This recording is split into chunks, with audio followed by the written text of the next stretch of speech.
Constant headlines about computer chip shortages during the pandemic might make you think that the boom times were here for semiconductor stocks. But this week we've heard several of the big names in the sector warning about slowing demand, and many of the stocks are down more than 30% this year. Joining us now for his outlook on the space, Julien Nono-Womdim, semiconductor analyst with TD Asset Management. Julien, welcome to the show. This is a fascinating topic. I know we're going to have a great conversation. Let's dive right in. Let's talk about this underperformance we've seen in the chip stocks. What's going on? Hey, Greg, thank you for having me. You are right. The semiconductor industry has underperformed. If we take the SOX index, which is a basket of leading semiconductor companies, it's trailing the S&P 500 by about 11% and the NASDAQ 100 by about 6% on a year-to-date basis. And I've brought some charts. Let's take a look at the graph of you sort of showing us the SOX index, which tracks the semiconductors, in terms of, I believe, some of the sales in the space too, and their relationship with each other. Absolutely. So on the green line, what you'll see is the year-over-year change in the SOX index, effectively what the market is telling us. And the gray line, you'll see the year-over-year change in semiconductor production sales. And what you'll observe is that the peaks and troughs in the green line tend to precede the peaks and troughs of the gray line. What I mean by that is the market tends to be forward-looking. And so, which brings me to my first point. The underperformance we've seen has been a result partly of the deteriorating macroeconomic conditions we've seen. Very high inflation, as you alluded to, but also slowing economic growth. And in semiconductor world, a slow economy never really bodes well for semiconductor demand. The second point, which is also very important, is that the pandemic was an unusually high time for semiconductor demand. If you think about PC demand, let's take that market. Pre-pandemic, we were averaging about 270 million units of PCs a year. In 2021, we peaked at 340 million units, Whoa. So a big step in PC demand. And obviously in the months and quarters ahead, as you've alluded to, companies have suggested that there's going to be a normalization, which is obviously natural given the fact that consumers are now shifting consumptions away from goods and back to services, the reopening, if you will. And lastly, I'd say part of the underperformance has been driven by the geopolitical environment we're currently living. Geopolitical tensions are rising, and the semiconductor industry is quite vulnerable to geopolitical shocks. If you take a company like NVIDIA, they don't manufacture any of their chips. They are reliant on third-party partners like TSMC, who are predominantly domiciled in Asia.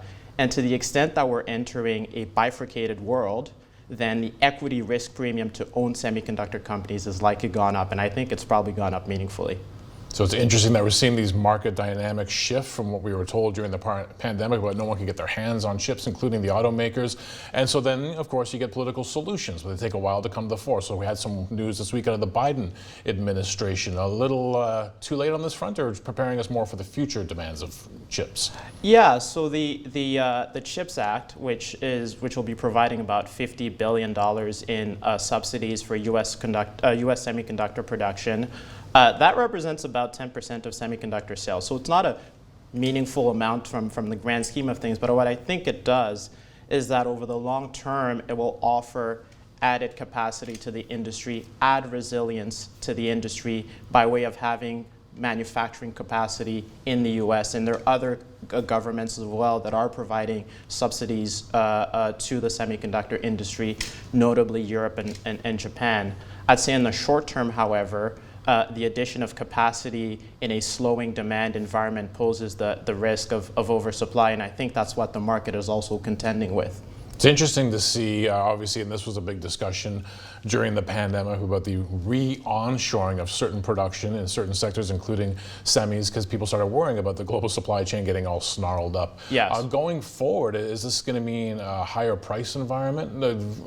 The general consensus was the reason why we offshored so much production over the past several decades, because it was cheaper to build things overseas. Correct. It was cheaper to build things overseas, but what I'd like to highlight, and this is a study that the Semiconductor Industry Association has done in conjunction with a number of consultancy companies, is that part of the cost differential between manufacturing in Asia and manufacturing in the US or Europe, a good chunk of that is driven by government subsidies. So the fact that we're seeing governments actually step in and provide subsidies for building manufacturing plants, subsidies for the production, all these things actually bode well, and structurally, we may not see the price inflation that people are suggesting.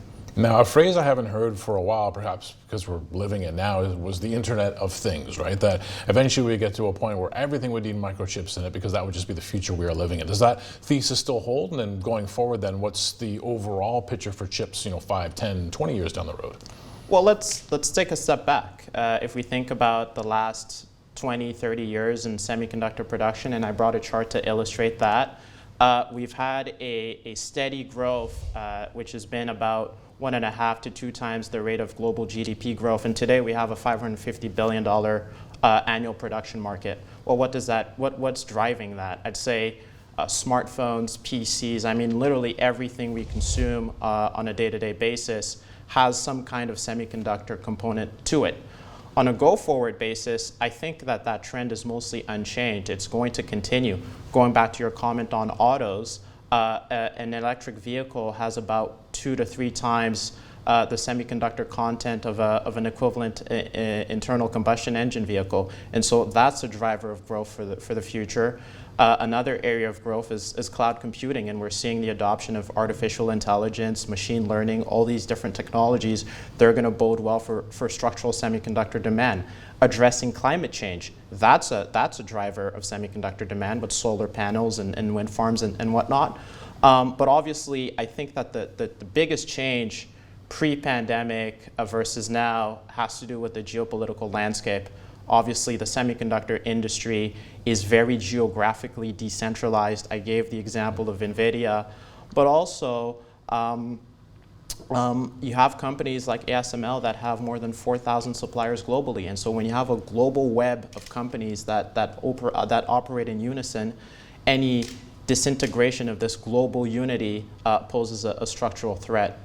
What's very fascinating about this space to me as well is just the technological leaps and bounds that it makes over the years. I know when it comes to apples and oranges and stuff like that, traditional crops, yes, they do different kinds of cross-pollination, but an apple's an apple and an orange is an orange over time. But a semiconductor, the power of this thing, what has the growth trajectory been like in terms of sort of unlocking the potential of what they can do in the future as well? Because a chip, I assume 5 years from now, will be a lot more powerful than a chip that's running this machine right now.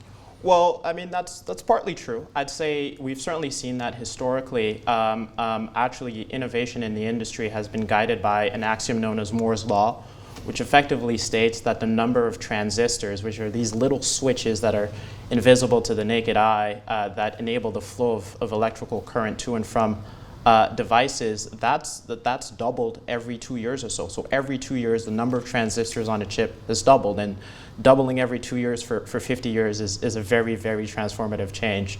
What we're reaching today is a bit of a technological inflection point where at the physical scale, we are starting to approach physical limits.